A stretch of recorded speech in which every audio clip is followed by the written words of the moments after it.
Yeah, we have about 14, 15 groups, and it's building. It's always building. Former President Clinton raised money for his wife Hillary's campaign tonight at the State Theater in Minneapolis when hecklers interrupted, shouting that the September 11th terror attacks were a fraud. President Clinton confronted them. An inside job? How dare you? How dare you? The hecklers were removed from the crowd. Tickets to the State Theater went for his... The Bohemian Club? As you say, the Bohemian Club? That's where all those rich Republicans go up and stand naked against redwood trees, right? I've never been to the Bohemian Club, but you ought to go. It'd be good for you. Get some fresh air. The latest happened in Minneapolis, where President Clinton was speaking at a fundraiser for his wife. From the audience, a 9/11 conspiracy nut interrupted him. You guys aren't going to be able to get away with your New World Order, sir. Talk about Bill. You know what New World Order is. Look at Connie Rice a couple of Bill Clinton, too, and John Kerry. They're going after everybody. And here's the thing. I mean, where do they get off doing this, and why do they think they're going to continue to be politely escorted out? At one point, with security so high and tensions on edge, don't you think they're going to get, at the very least, tased or beaten to a pulp? Senator Clinton, how can we trust you as president when you're at the Bilderberg Group? That's high treason. Hey, do we have some fucking security in this building? Or do I have to come over and kick this guy down? Yesterday, it was a screaming audience member who got Bill's attention. President Clinton was campaigning for his wife in Corpus Christi, Texas yesterday when an idiot started waving a sign that claimed 9/11 was an inside job. After the speech, What's O'Donnell doing in Corpus Christi? the man led away in handcuffs and hopefully taken one of those secret prisons in Eastern Europe, never to be heard from. Oh, I hope that happens.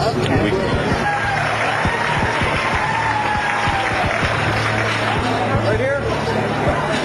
Mr. President, how come we didn't extradite bin Laden when the Sudanese government?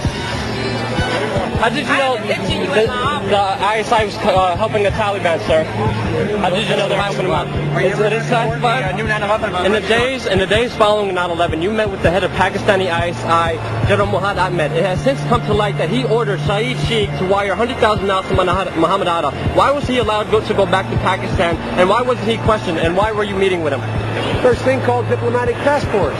We did not arrest Khrushchev when he came. But he financed the hijackers, and you let him go, and he's free. He hijacked the hijackers. No one knew he financed the He hijacked. It's wise. It's reported. It's not a ghetto life, sir. Now that was an inside job. That one's not mine.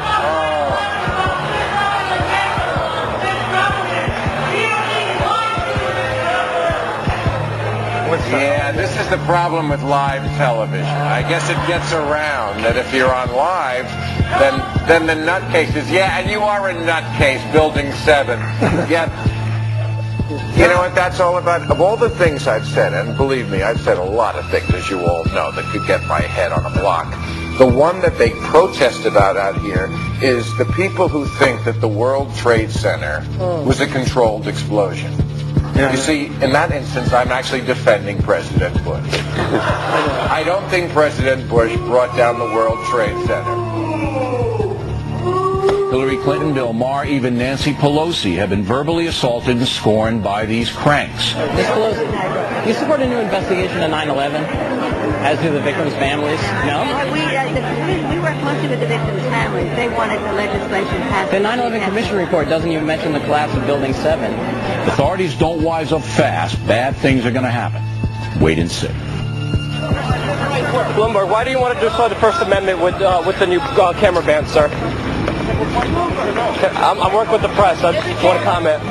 Why would you see it? It is a beautiful day. I just want to know why do you want to destroy the First Amendment? I'm a Catholic. Why are you shutting down the youth fabrication?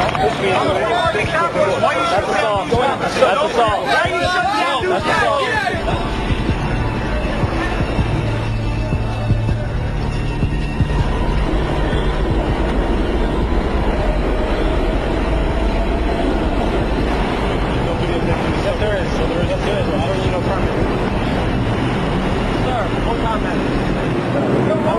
Subway. I'm sorry. I want to ride the subway. Not the assault. You're assault.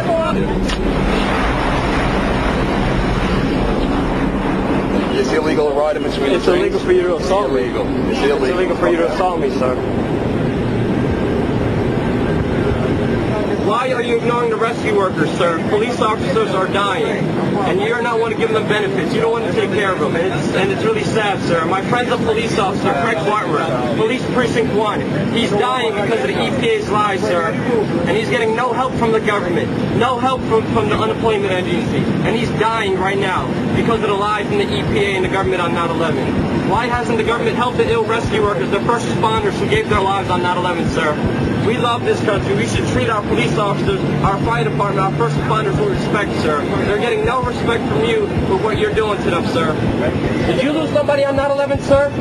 Well, I know a lot of people that did. I know a lot of people that did. And they're sure angry at what you did, sir.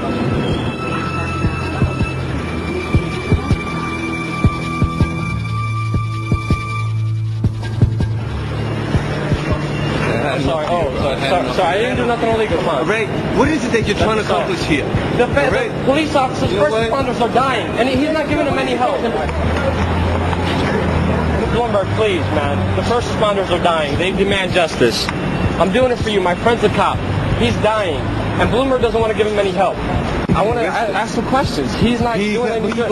Well, why don't you make an appointment? Go online. He doesn't. He doesn't approve it. I did before. He doesn't. He doesn't. And the media won't answer these questions. How come he's not helping the first responders? He's not. So you're saying it's up to him? Yes, he has the right. He vetoes bills to help the first responders. He did it on record, man. He doesn't care about the cops. He's a rich guy. And that's what we're trying to show. The media won't ask him those questions. I have to agree with you on that.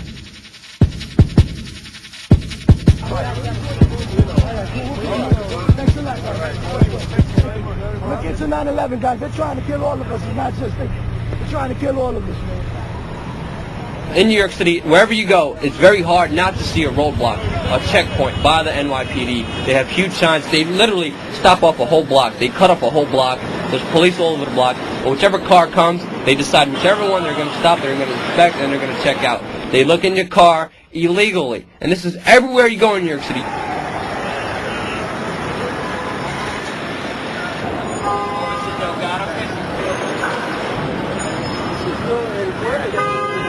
Right after the London bombings, New York City implemented bag searches in public city subway stations. So wherever you go on the subway, randomly, there's police officers there who are going to stop you before you come in, and they're going to ask you if they could search you. Roadblocks if you're in a car. If you're in a subway, they have these subway searches. Critical mass is simple movements where they just ride bikes. The police department have deemed them terrorists and are actually arresting people for riding their bikes in the street legally. A police officer just hound them down, throw them down to the floor, they handcuff them, they take away their bikes, they throw them to jail. For what? Riding your bike? Without 9/11, there would be no checkpoints. Without 9/11, we wouldn't be called terrorists. Why would these terrorism apparatuses be used against average citizens, Americans? Without 9/11, this would have never happened. They would have never gotten away with any of this, with any of these police state institutions, without 9/11, without supposedly going after Osama bin Laden, which is still free. This is what the mainstream media is ignoring. They're ignoring the facts. They're ignoring the sources. They're ignoring the people who lived through it.